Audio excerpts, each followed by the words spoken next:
제가 몇 해 전에 한국을 방문을 한 일이 있었습니다. 그때 저희 아버지가 운전을 하시는데 오래전부터 운전을 하시긴 했는데 그때나 지금이나 공통된 게 한 가지가 있어요. 이게 뭐였냐면 계속 길을 헤매신다는 거였습니다. 가는 길인데도 계속 길을 헷갈려 하시고, 또 최근에는 한국에 공사들이 많고 또한 이 도시 계획들이 많아서 아마 생각했던 것들이랑 다른 곳들이 많았던 모양입니다.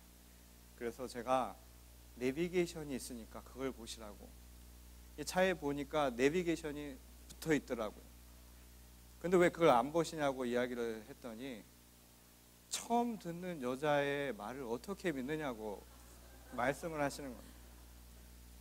그래서 그냥 감각대로 다니시겠다고, 그래서 그 이야기대로 가지를 않으시는 거예요. 어느 날은 그 소리가 또 듣기 싫으셨는지 이 턴오프를 해놓으셨던 모양입니다.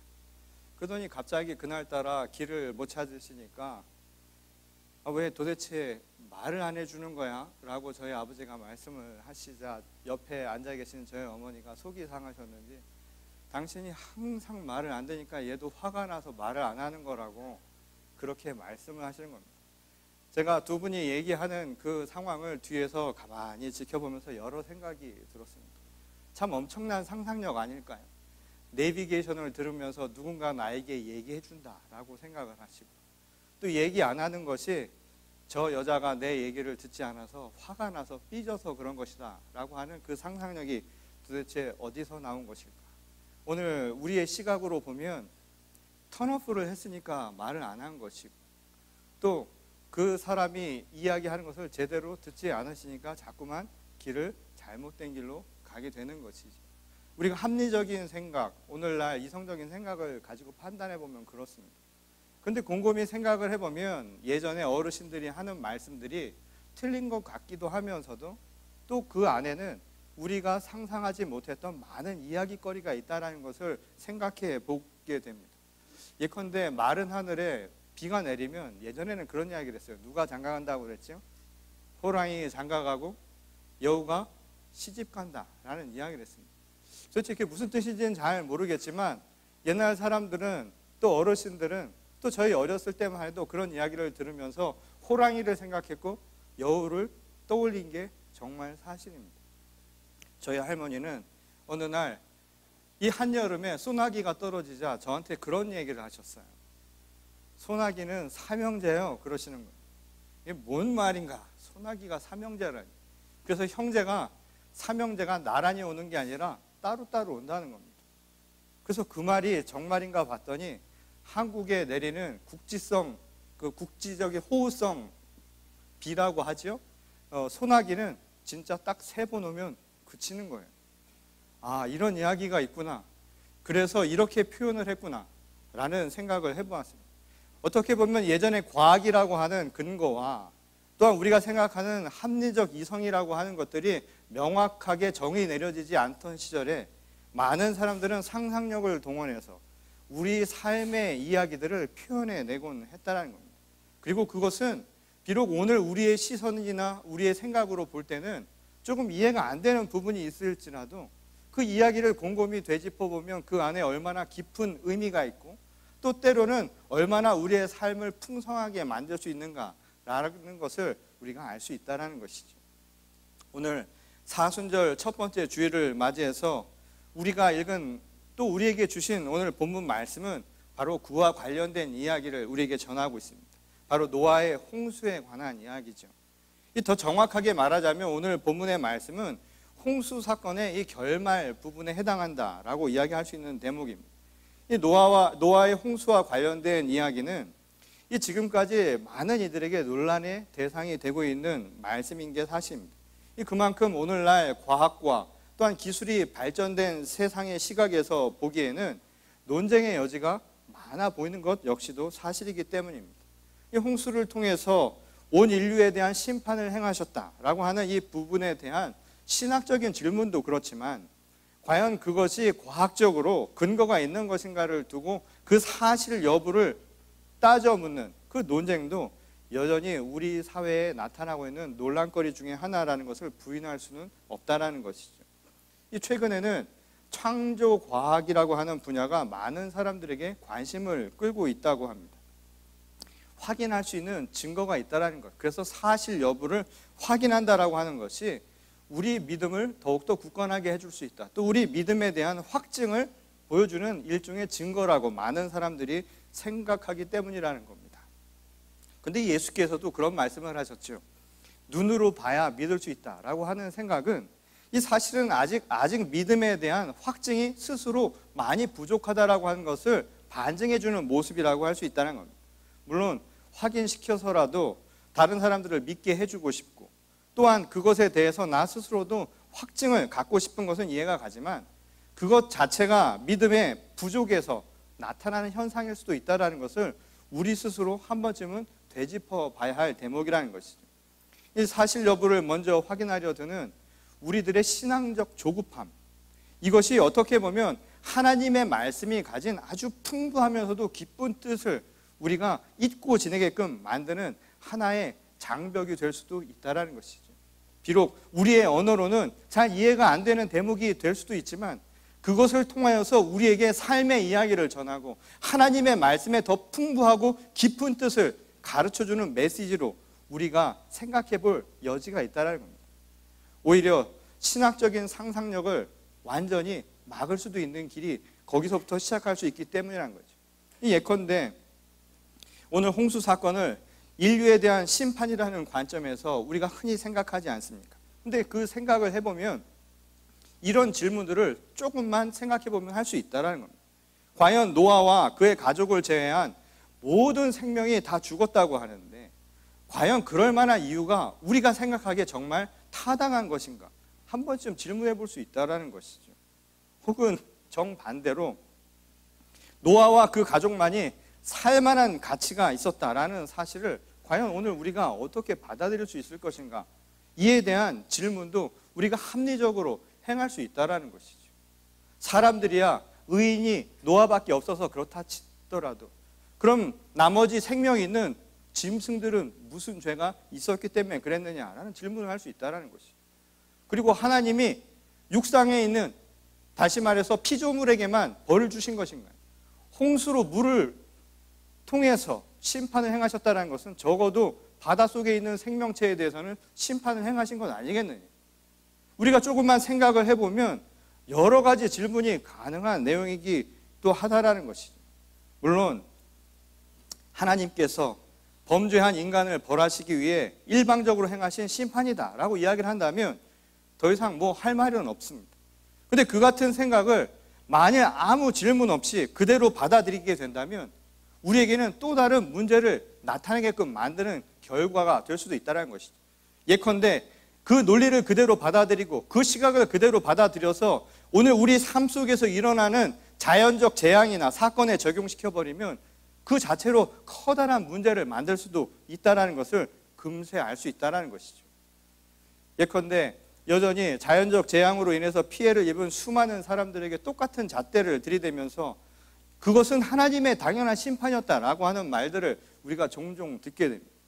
알 수 없는 이유로 피해자가 된 무고한 생명들에게 다 그럴 만한 이유가 있을 거라고, 그것은 다 죄에 대한 대가를 치르는 것이라고 이야기를 한다면 누가 그것을 곧이곧대로 받아들일 수 있겠느냐라는 것이죠. 오히려 그러한 모든 것을 믿음의 근거로 찾는다면 과연 누가 그 믿음을 정당한 것으로 받아들이려 하겠느냐라는 것이죠.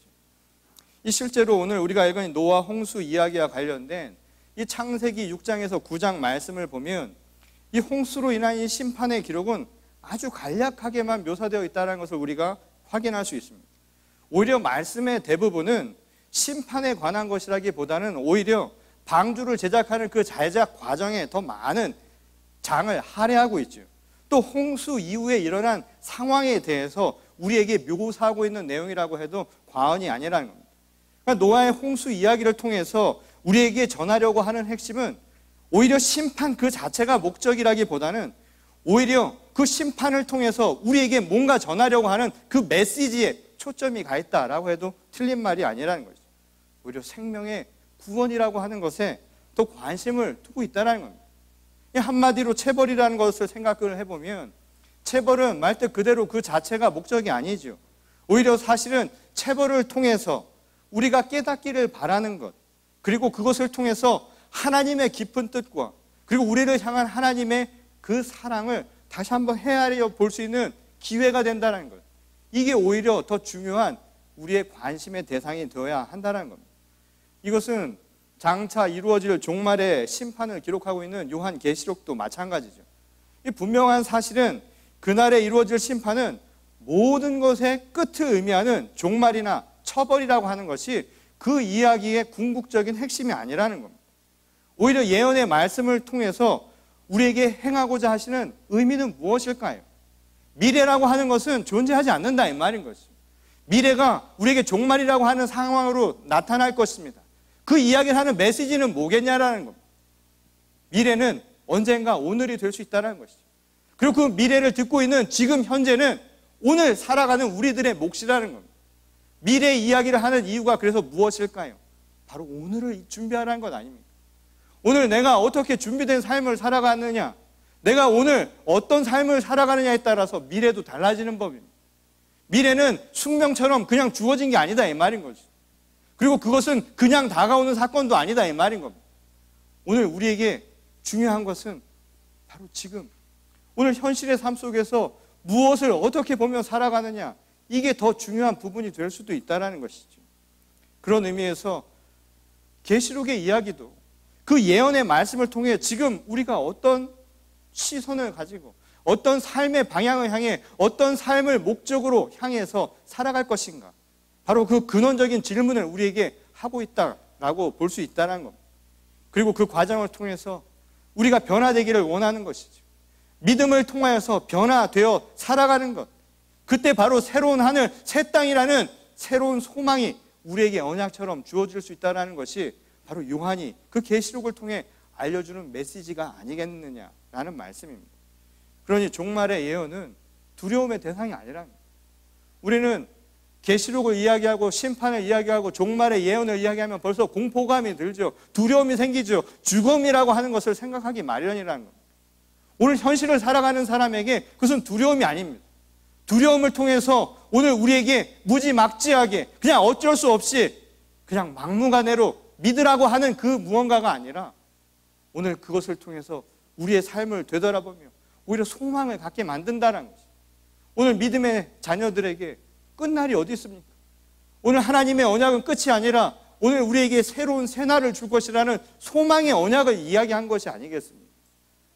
끝이 아니라 믿는 자에게는 새로운 시작이라는 겁니다. 종말은 죽음의 이야기를 하는 것이 아니라 오늘 우리에게는 생명의 이야기다 이 말인 것이죠. 믿는 자에게 그날은 구원의 기쁨의 소식을 전하는 날이다 이 말인 겁니다. 오늘 우리에게 그 메시지를 전하는 이 계시록, 그리고 오늘 노아의 홍수를 통해서 말씀하고자 하는 핵심도 그런 의미에서 죽음이 아니라 생명의 이야기, 그리고 우리에게는 좌절과 낭망의 이야기가 아니라 새로운 소망과 또한 새로운 비전에 대한 언약의 말씀이라는 것을 우리가 깨달을 수 있다는 것이죠. 이것을 잘 증명해 주는 대목이 오늘 홍수 사건 이후에 주신 하나님의 언약에 관한 말씀입니다.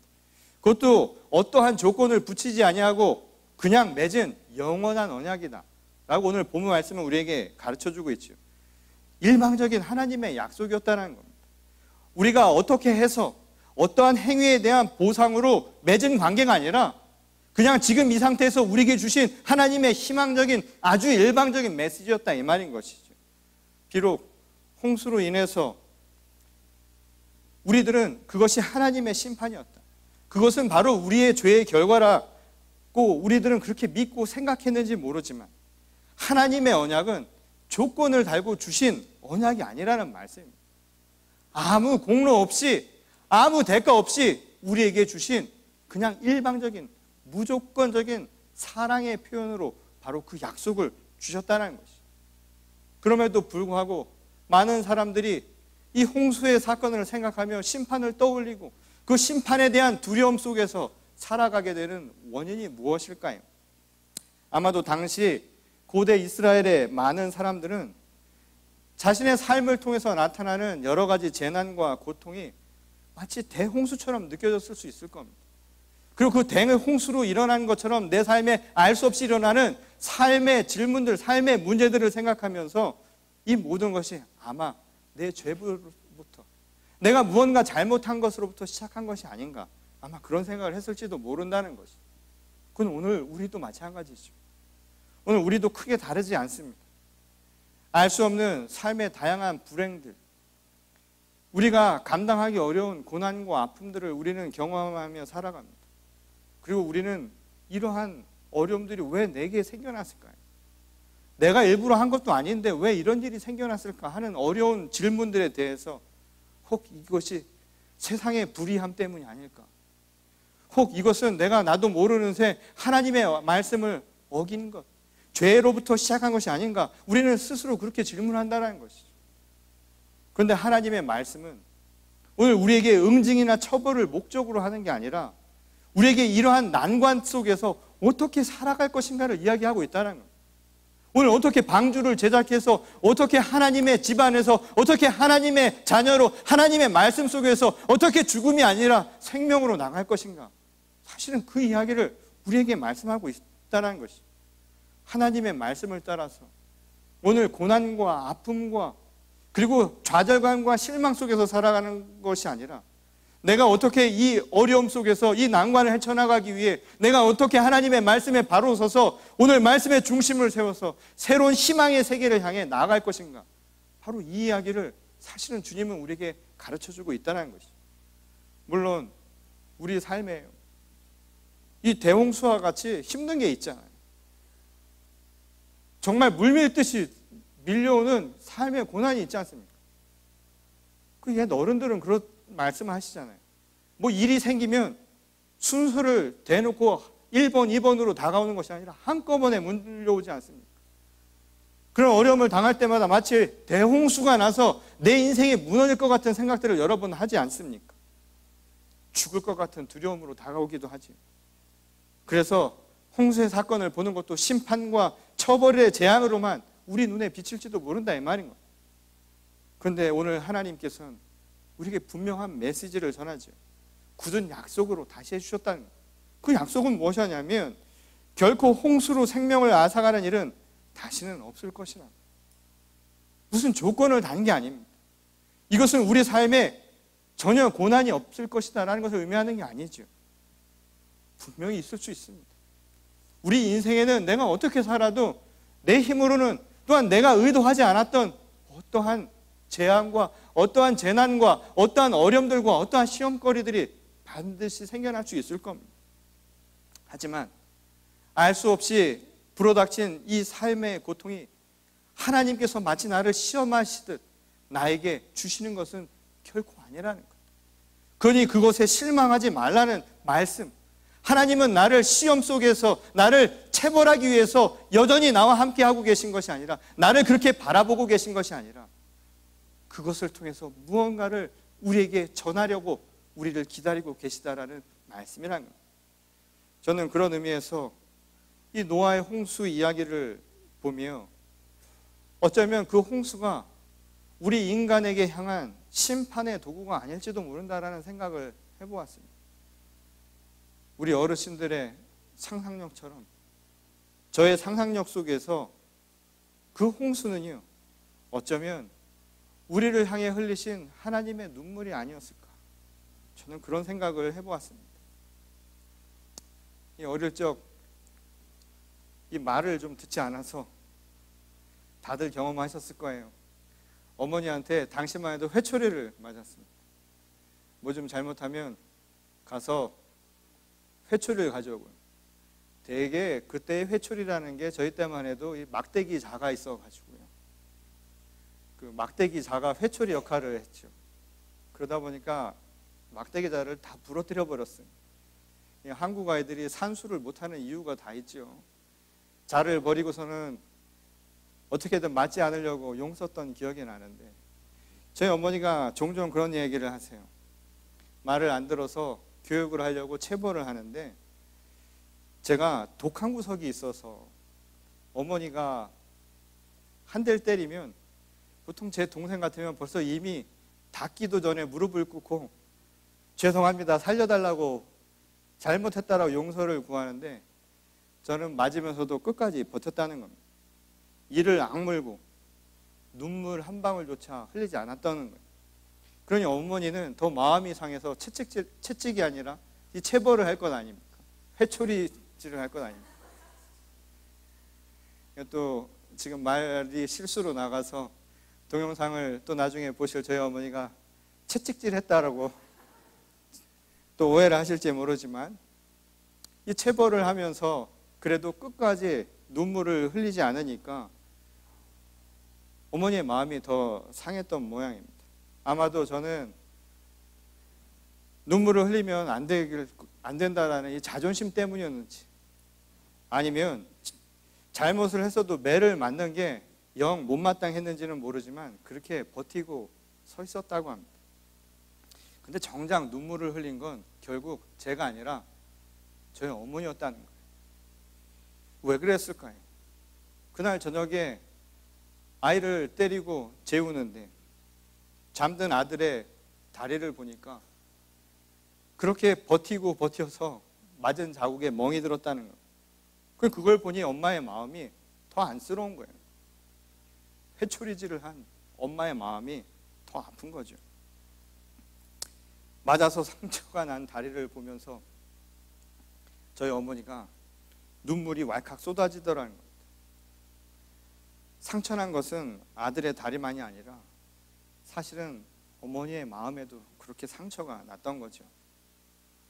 그렇게 눈물을 흘리고 있는데 자는 줄 알았던 제가 갑자기 벌떡 일어나서 그때 어머니에게 그렇게 얘기를 했다는 겁니다.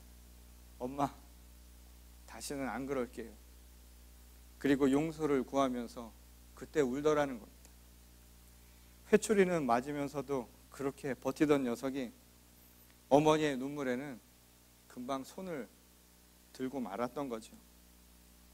우리가 잘 아는 안데르센의 동화에 눈의 여왕이라는 작품이 하나 있죠. 그 작품을 보면 주인공이 어느 날 이 거울 파편이 이 심장에 박혀서 아주 차가운 얼음장 같은 사람으로 변화된 이야기가 나옵니다. 근데 그 얼음장같이 변한 그 사람의 마음을 녹인 것은 다른 것이 아니라 그를 사랑하는 사람의 눈물이었다. 이것이 바로 그 동화가 전하는 이야기였습니다. 얼어붙은 마음을 녹이는 눈물, 그 뜨거운 사랑의 표현이야말로 진정 사람을 살리는 힘이라는 것이죠. 눈물을 흘릴 수 있다는 것, 그것은 살아있다는 증거라는 것. 생명에 있는 자는 눈물을 흘릴 수 있다는 것이죠. 그것이 바로 눈물의 힘이라는 겁니다. 우리가 생명으로 살아갈 수 있는 존재의 이유가 거기에서 나타나는 것이고, 그 눈물을 통해서 누군가를 살리기도 하는 것. 이게 바로 눈물이 가진 힘, 그 모습이라는 겁니다. 오늘 그런 의미에서 노아의 홍수 이야기는 우리를 향한 회초리였을까요? 저는 사실은 그 이전에 사랑하는 자녀들을 위해 흘리신 아버지 하나님의 눈물이 아니었을까, 그런 생각을 해봅니다. 때리는 회초리가 우리를 변화시키지 못할지 모르지만 이 홍수의 이야기를 눈물로 바라보는 사람에게 있어서 오늘은 분명히 달라지리라 믿습니다.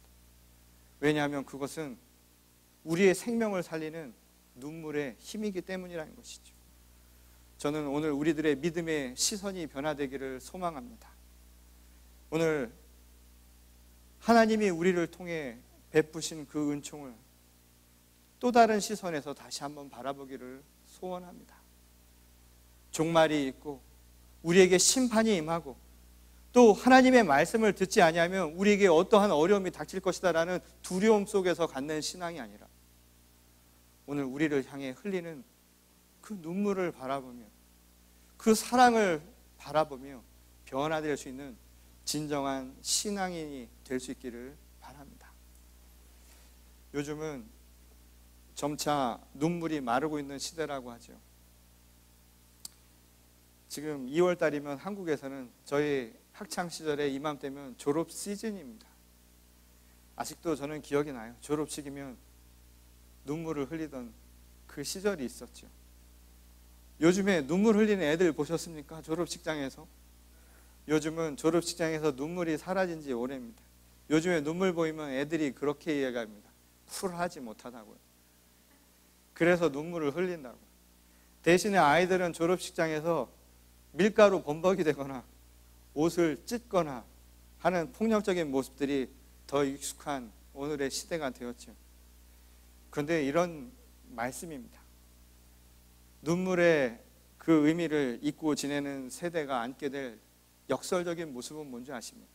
진짜 눈물을 맞이할 수 있다는 겁니다. 오늘 하나님이 우리에게 베푸신 그 홍수의 이야기를 그 눈물로 받아들이지 못했던 우리가 결국 피눈물을 봐야 하지 않았습니까? 예수 그리스도가 흘린 그 보혈, 그것은 우리에게 또 다른 눈물이었습니다. 피눈물로 우리에게 다가왔던 그 아픈 상처를 오늘 우리가 함께 씻기를 원합니다. 이제 사순절의 여정에 우리가 동참하여 나갑니다. 다시는 그 눈물의 아픈 기억들을 잊지 마시고 이제 그리스도가 우리를 위해 또 다른 보혈을 흘려야만 살 수 있다라는 그런 무책임한 신앙이 아니라 하나님이 우리를 사랑하시는 그 어머니의 눈물 같은 그 눈물의 사랑에 힘에 힘입어서 오늘 변화된 삶을 살아가는 우리 모두가 될 수 있기를 소망합니다. 이 사순절 그 눈물의 거룩한 피로 씻김받은 우리 모두가 하나님의 사랑과 은혜에 동참할 수 있기를 주님의 이름으로 간절히 축원합니다. 우리 다 같이 기도하시겠습니다. 주님, 우리는 하나님의 사랑으로 살았습니다.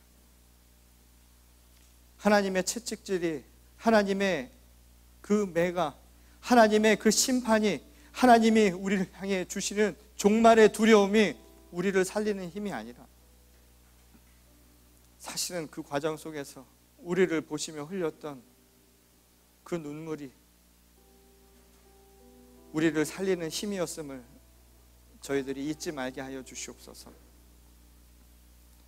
어머니의 애틋한 그 마음처럼 회초리를 가하며 그 상처를 보시며 가슴 아파했던 그 눈물처럼 오늘 우리들의 삶 속에서 죄로 또 다른 범죄로 인하여 아버지의 마음을 아프게 하고 있었던 것은 아닌가. 그리하여서